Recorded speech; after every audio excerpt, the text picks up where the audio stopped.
SNC-Lavalin avant et maintenant chez Desso, je commence à en avoir vu quelques-uns, des gros projets. À l'usage, on constate que la géomatique est vraiment très utile dans la gestion des grands projets. C'est en train de faire son chemin vers les ingénieurs, mais ce n'est pas encore tout à fait terminé.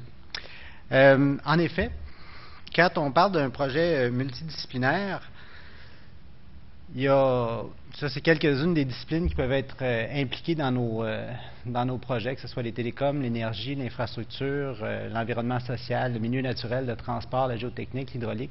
C'est qu'il faut mettre les informations de tous ces projets-là ensemble, de toutes ces disciplines-là ensemble, pour avoir une vision globale du projet.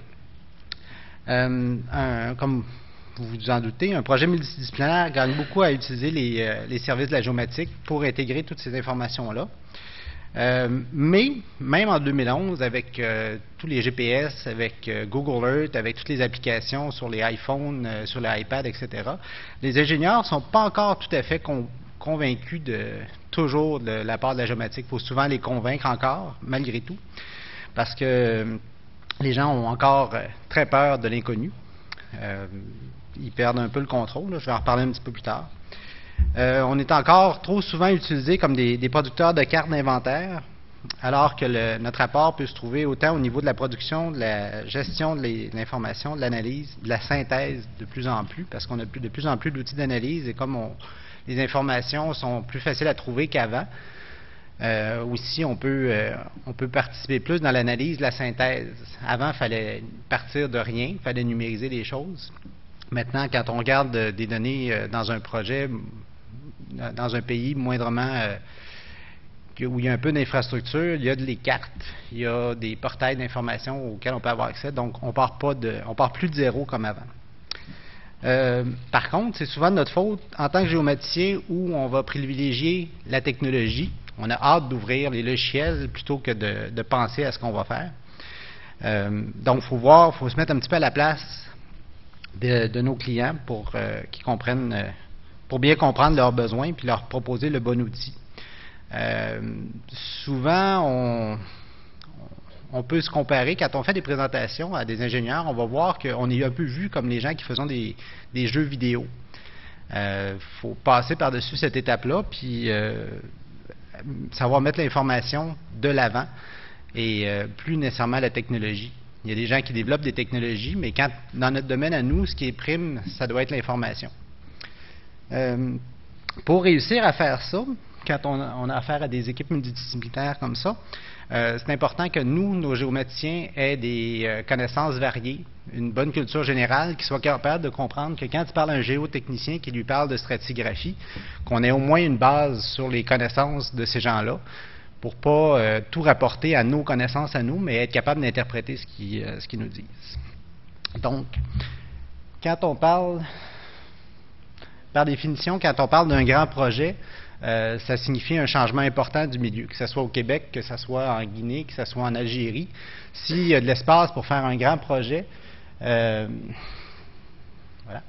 S'il y a de l'espace pour faire un grand projet, c'est que le territoire est peu ou pas connu du tout. Donc, c'est là que les géomaticiens doivent intervenir, d'après moi, dans les grands projets, pour faire connaître le territoire en question. Il faut donc... Ah, il m'en manquait. Il faut donc acquérir les données. Il faut les valider. Je vais revenir là-dessus tantôt. Ça, c'est une étape qu'on passe trop souvent. Il faut analyser ces données-là. Puis, évidemment, les partager, parce que si on garde ça pour nous dans nos logiciels ou qu'on fait des interfaces très difficiles à consulter, bien, on n'ira pas très très loin avec nos données. Dans le génie, il y a des phases typiques pour un projet. Ce qu'on va appeler les études de planification. Ça permet d'établir plusieurs options pour le site ou le tracé en tenant compte des différentes contraintes. La phase, habituellement, va se terminer par le choix du site ou du tracé après avoir fait plusieurs analyses, les analyses multicritères, quelle population on touche, quelles sont les voies d'accès, combien ça va coûter, etc. Donc, on va se retrouver avec un site ou un tracé qui est plus ou moins défini, en fait, passablement défini. Puis, c'est des échelles de travail. J'ai mis un 100 000, mais on peut aller jusqu'aux 50 000 facilement là, pour faire ces étapes-là. Donc, Ça, c'est une carte d'un choix de tracé. On avait plusieurs options. Il y avait l'option qui passait ici dans un parc, ce qui n'était pas nécessairement une bonne chose. Ça, c'est des communautés aborigènes, ou autochtones plutôt, je devrais dire. Puis, il fallait qu'on essaie de trouver le meilleur chemin en fonction de la topographie et d'un grand fleuve qui était ici. Donc, en montrant une carte comme ça, tout de suite en partant, qui a été construite à partir de données du SRTM pour la topographie, les données nationales pour les communautés et les parcs, bien, on avait déjà une bonne information pour partir. Les ingénieurs, quand ils voient ça, ne sont pas habitués à ce niveau de synthèse-là. Ils vont aller beaucoup plus dans le détail, puis ce qui leur permet pas de voir la forêt quand ils regardent un arbre. La deuxième phase, c'est ce qu'on appelle l'avant-projet sommaire, habituellement. Ça permet de détailler les plans de travail pour la solution retenue afin de la raffiner en analysant les alternatives techniques. La phase se termine par une conception préliminaire du site ou du tracé retenu. Donc là, on va finir par placer les bâtiments, placer les rails ou placer la route précisément. Puis là, on travaille à une échelle de 50 000 et moins, autour du 25 000 ou du 5 000, là, dépendamment. Voici un exemple. Donc là, on met l'occupation du sol, on va mettre les autres éléments autour de nous. Puis, ça permet d'avoir une meilleure vue que la première de tout à l'heure. Ensuite, là, on arrive dans l'avant-projet détaillé. Ça, habituellement, la géomatique sort un petit peu de cet aspect-là, mais c'est arrivé qu'on travaille quand même sur ça régulièrement. Là, c'est le détail des plans de travail pour que la solution retenue afin de produire des plans pour la soumission. Donc, c'est très détaillé. Là, ça va prendre, si c'est un chemin de fer, bien là, ça va prendre tous les ponceaux qu'il va falloir construire, etc. Là, donc, on arrive dans le détail. Cette phase-là se termine par les plans et devis préliminaires ou finaux. Puis, j'ai écrit une échelle de 5000 et moins, mais ça peut être, on se fait demander des fois des plans ou un 500. Là. Voici un exemple. C'est la suite de l'autre tantôt. Là. C'est juste plus détaillé. Là. On est rendu à voir les bâtiments, tout ça. Voilà. Donc, comment on entre dans un projet? C'est que, comme je le disais tantôt, le territoire est peu ou pas connu. Maintenant, il y a de plus en plus de données qui sont disponibles facilement ou relativement facilement avec les outils géomatiques. Il y a beaucoup de ces données-là qui sont des images satellites ou autres données qui sont lisibles tout de suite dans les logiciels de système d'information géographique sans trop de traitement. Si les données sont utilisées dans tout le cycle du projet, l'amortissement est facile à faire, puis ça fait un coût finalement raisonnable. Si on acquiert 3 ou 4 images Iconos à 5 000 $ chacune, ben, ça nous donne une très bonne vue du projet à une très bonne échelle et ça va pouvoir servir là, dans à peu près toutes les étapes du projet. Donc, ce qu'on va aller chercher, ça va être des images aéroportées. Il y a de plus en plus d'applications pour aller les chercher. Les images sont disponibles. On peut voir les empreintes des images sur Google Earth. Dans ArcGIS, il y a des applications de GeoEye pour voir l'empreinte des photos. On peut faire des recherches. Donc, savoir rapidement qu'est-ce qui est disponible, de quand date la photo, son pourcentage de nuages. On peut aller voir toute cette information-là dans une journée, finalement. Là, donc, on peut donner une information rapidement. Les modèles numériques de terrain, ben, ça, il y en a à toutes les échelles maintenant, que ce soit les données du SRTM, les données d'Aster maintenant, qui sont encore plus ou moins bonnes. Il y a de plus en plus de gouvernements aussi qui produisent des modèles numériques de terrain à grande échelle. Soyez juste prudents, par exemple, si vous allez jouer là-dedans, il y a souvent des erreurs. Il faut tenir compte de ça. On constate aussi de plus en plus qu'il y a des portails gouvernementaux qui vont distribuer l'information au Québec, au Canada, aux États-Unis. Ça fait un bout de temps que ça existe, mais dans les pays d'Amérique latine, on le voit de plus en plus. Dans les pays du nord de l'Afrique aussi, bon, plus en Afrique noire, c'est plus difficile à trouver pour l'instant parce que les données ne sont pas encore disponibles. Mais on peut quand même trouver, souvent l'Institut géographique national va avoir un site qui dit où on peut trouver des cartes papier, on peut envoyer des gens les chercher sur place. Mais de plus en plus, là, il y a des sites web directement accessibles Puis il y a beaucoup de données qui sont gratuites, qui valent plus ou moins la peine. Par contre, c'est rarement en format AutoCAD. Donc, d'où l'utilité de fonctionner avec la géomatique pour aller chercher ces informations-là. On peut aussi, évidemment, numériser des données à partir de photos aériennes historiques ou de plans papier. Ça nous est arrivé souvent d'aller... les seules sources de données topographiques qu'on avait pour démarrer le projet, c'était des cartes qui avaient été faites dans les années 50. La topographie était bonne, mais c'était seulement format papier, évidemment. Donc, il a fallu renumériser des courbes de niveau pour avoir une première idée de la topographie parce qu'il n'y avait rien d'autre de disponible. Évidemment, puis ça, c'est une partie agréable de notre travail, on peut aller faire l'acquisition de données sur le terrain. Ça nous permet de bien comprendre d'où viennent les données, puis qu'est-ce que ça prend comme travail pour aller les chercher. On a souvent l'information qui est exactement comme on l'attendait.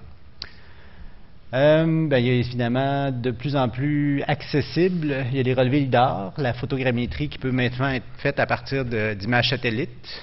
Donc, plus besoin de faire voler un avion au-dessus d'un site. Si les couples stéréoscopiques des images satellites sont disponibles, on peut faire de la photogrammétrie à partir de ça.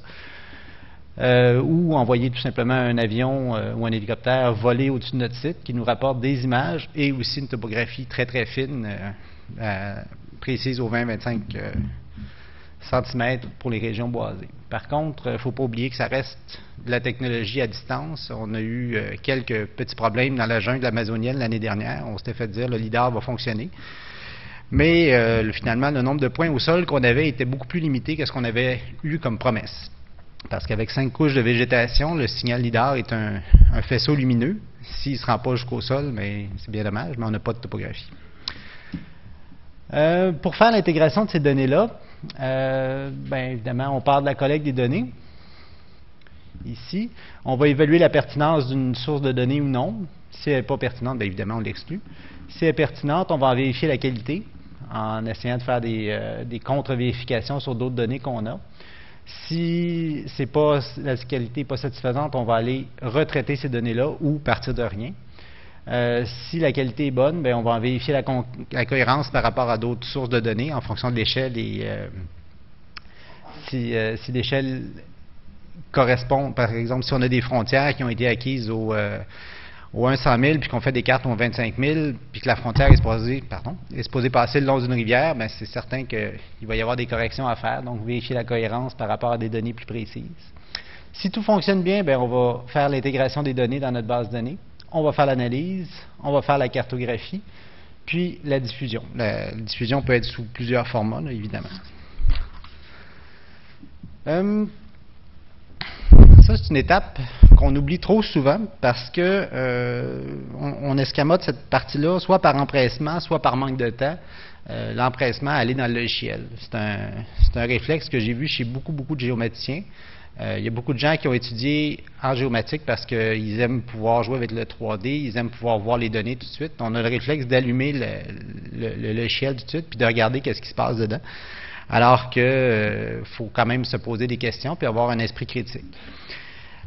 Parce que une erreur à cette étape-là peut coûter, comme on nous le rappelle régulièrement dans nos contacts avec les ingénieurs, si on se trompe de calcul, si on fait une erreur de calcul de longueur, ça peut coûter plusieurs millions. C'est, comme j'ai dit aux gens dans notre équipe, moi, ça ne me tente pas d'être la personne qui se fait dire qu'on s'est trompé dans un calcul, puis que, tout de suite, on vient d'ajouter 13 millions à notre projet. J'aime autant qu'on vérifie avant. Je sais pas, ça a l'air que c'est peut-être une légende urbaine, là, mais le métro de Laval, semble-t-il, qui avait été calculé un peu trop court, puis ça a fait beaucoup augmenter les coûts. Donc, c'est un processus qui est très important avant d'utiliser les données, surtout que là, on récupère des données de multiples sources, puis il faut qu'on valide la cohérence de tout ça, sinon on se retrouve avec une erreur qui peut venir d'une des sources qu'on n'a pas vérifiée, puis qui peut nous embêter royalement. Malheureusement, il n'existe pas de méthode de validation à l'épreuve de tout. Il faut utiliser nos connaissances, il faut utiliser les croisements d'informations, il faut trouver des tests statistiques. Il y a beaucoup de choses qui sont disponibles sur l'Internet pour vérifier, par exemple, les données LIDAR. Le USGS aux États-Unis a fait beaucoup de tests de validation LIDAR. Donc, ils ont établi des paramètres qui peuvent être utilisés par les États américains ou les municipalités, ou que nous, on peut aller chercher aussi, pour savoir comment on valide un relevé LIDAR, dans ce cas-ci. On peut aller voir s'il y a de l'arpentage qui existe déjà. Voilà. Il ne faut pas oublier que nos systèmes sont fonction des données qui entrent dedans, le fameux garbage in, garbage out. Si on ne veut pas qu'on ressorte des erreurs, il faut vérifier ce qu'on a à l'intérieur. Donc, c'est une étape que je considère cruciale pour la crédibilité de l'outil géomatique. Si on ne fait pas de validation, on va avoir de la misère à être crédible auprès de nos codisciples. Donc, après ça, on arrive à la mise en plan des données préliminaires pour première étape de partage. On va préparer des cartes de terrain, des cartes thématiques, des cartes spécialisées qui vont permettre aux gens d'aller faire leurs études. L'avantage de la géomatique, c'est qu'on peut coupler des informations. Une carte géologique, ça peut être intéressant, sauf que si on a l'hydrographie par-dessus, si on peut rajouter, s'il y a une deuxième couche d'information qui peut compléter l'information du géotechnicien, il va être bien heureux d'avoir tout ça sur la même carte. Quand c'est des cartes papier ou faites par AutoCAD, c'est beaucoup plus difficile de coupler de l'information puis d'en rajouter. Ensuite, comme je disais tantôt, ça se développe de plus en plus. Les analyses qu'on peut faire à partir d'un même jeu de données. C'est que le jeu de données qu'on est allé chercher au départ va nous servir à faire les premières cartes pour diffuser l'information. Mais après ça, cette même information-là peut être recyclée et utilisée pour des analyses. Donc, je vise par là. Ça ici, c'est un exemple d'analyse multicritère par pondération. On a travaillé en format raster, en matrice. Chaque couche d'information, la végétation, les cours d'eau, la présence d'animaux, tout ça a eu une pondération selon l'importance que ça avait dans le projet en question. Et les zones en rouge signifient que ce territoire-là a une plus grande valeur, donc il doit être protégé versus le reste, où plus c'est pâle, moins c'est intéressant, moins c'est prioritaire, disons. On peut évidemment faire de la modélisation 3D à partir de données de topographie. On peut faire de l'interpolation à partir de à peu près n'importe quelle information qui se tient géographiquement avec des analyses spatiales. On peut voir la corrélation entre les données. Puis s'il y a une corrélation, on peut faire de l'interpolation. Évidemment, ça ne marchera pas si, comme vous allez le voir sur la suivante, ici, on ne pouvait pas faire d'interpolation parce que c'était un phénomène qui était discret. C'était des poches de contamination ou de stratigraphie. Donc, on ne pouvait pas nécessairement arriver à faire d'interpolation. Donc, on a travaillé par des polygones de Thiessen là, ou de Voronoi. Donc, c'est la distance médiane entre deux points qui a donné... Oups, comment je fais de partir de vidéo, par contre? Bon, je vais le sauter, il manque de temps. Ça, c'est une analyse de visibilité qu'on a faite. C'est qu'à partir du modèle numérique 3D, on a pu déterminer les endroits qui étaient le plus visibles à partir où il y a les endroits visibles à partir du plus grand nombre de points. Donc, plus on s'approche de cette couleur-là ici, donc ici, dans cet espace-là, c'est l'endroit qui est le plus visible dans la région. On peut avoir de 60 à 71 points d'observation qui voient ce point-là. Donc, quand on fait des schémas d'aménagement, on peut se dire que ce territoire-là va être à protéger. Parce que si on ne veut pas voir une usine ou une coupe à blanc sur ce territoire-là, ce serait peut-être bien de le protéger, parce que tout le monde va le voir sinon. Ça, c'est un réseau hydrologique qu'on a extrait d'un modèle numérique de terrain. C'est que chaque pixel se fait donner une pente et un sens d'écoulement, donc un sens d'écoulement, puis c'est une modélisation. Évidemment, il faut valider tout ça avec des photos aériennes, évidemment, par la suite, pour être sûr que notre réseau se tient. Mais ça permet de partir d'informations au lieu d'avoir à numériser tout le cours d'eau puis d'en oublier. Là, on peut voir au moins des indices. Bon, d'autres exemples, il y a l'extraction, le calcul de superficie des zones non construites des infrastructures municipales. Donc, on peut mettre des infrastructures municipales. Si on fait un chemin de fer, puis qu'on peut coupler ça à des infrastructures municipales, mais ça évite qu'on fasse un trou au mauvais endroit, comme ça arrive quand même régulièrement maintenant, où il y a des contracteurs qui percent et qui ne savent pas qu'est-ce qu'il y a en dessous. Bon, à partir de là, on peut utiliser encore là les mêmes informations pour les partager et les diffuser. Donc, le cycle de la donnée continue. Ça, c'est un exemple de tableau de bord que j'ai pris sur le site d'Esri. Ça, c'est des tableaux de bord qui peuvent être très utiles aux décideurs qui veulent, eux, une synthèse d'informations, qui ne veulent pas nécessairement avoir tous les détails, qui ne veulent surtout pas avoir une base de données avec des noms de champs farfelus. Eux autres, ils veulent savoir, bon, ben, on est à combien de pourcents? Est-ce que ça fonctionne? Est-ce que ça ne fonctionne pas? Est-ce que les populations ont été consultées? Oui ou non? Donc, ça, c'est quelque chose qui se développe de plus en plus et que les décideurs apprécient beaucoup parce que, comme je disais, ils ne sont pas intéressés aux détails régulièrement. La même donnée peut être utilisée pour consulter les parties prenantes, que ce soit en audience publique ou comme ici dans une réunion de village. C'est que ça permet aussi, en ayant la même donnée pour tout le monde, que ce soit les ingénieurs ou que ce soit les parties prenantes, bien, ça assure une certaine intégrité au projet. Il n'y a pas des gens qui se disent ben on est en train de se faire emballer ou c'est la même information qui est utilisée, donc aussi c'est plus facile pour nous. Il y a des applications web de plus en plus faciles à produire. Puis encore là, c'est la même donnée qui est une fois de plus recyclée. Ça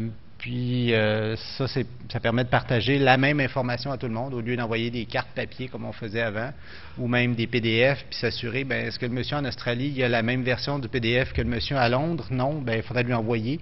Alors là, on donne un accès à Internet puis tout le monde qui regarde l'information à un même moment a une information cohérente.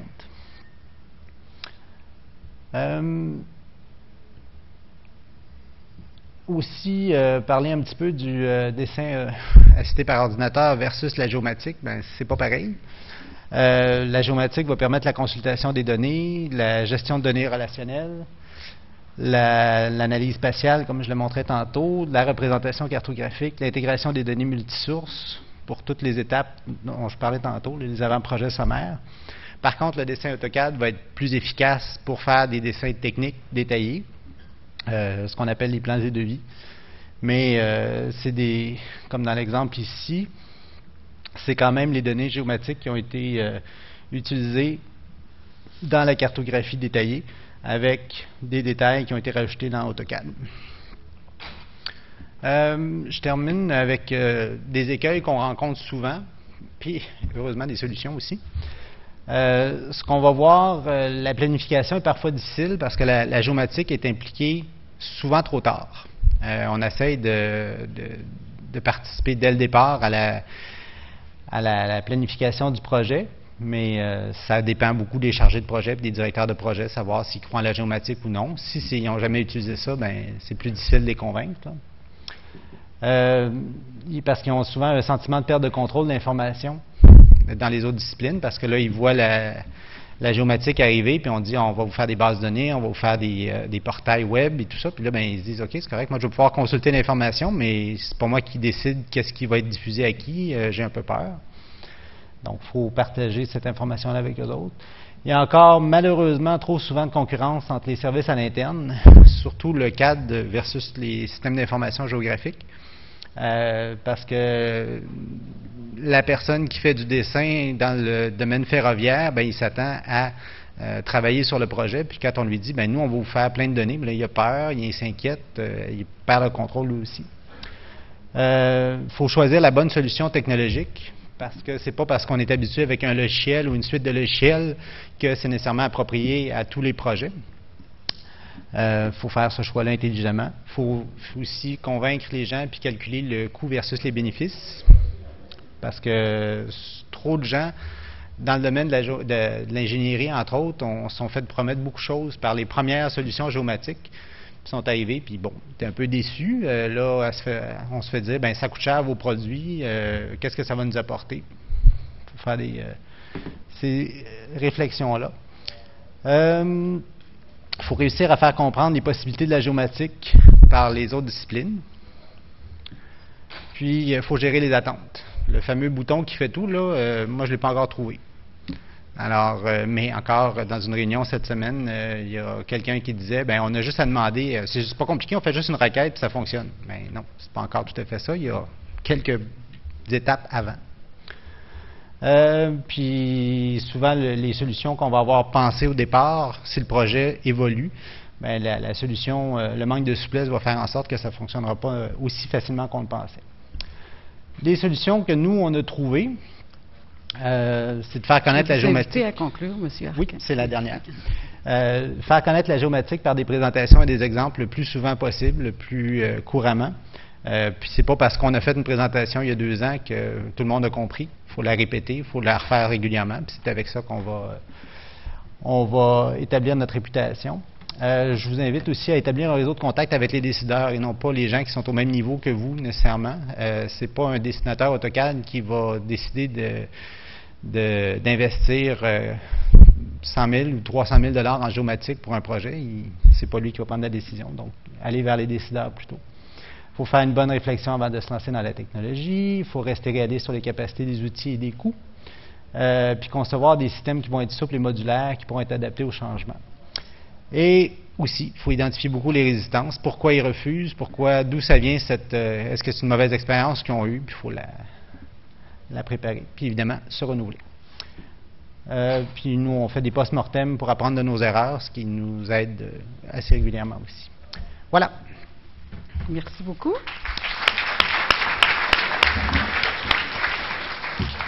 Ça a été un peu plus long. On a peut-être de la place pour une question, si vous voulez vous rendre au micro, s'il vous plaît.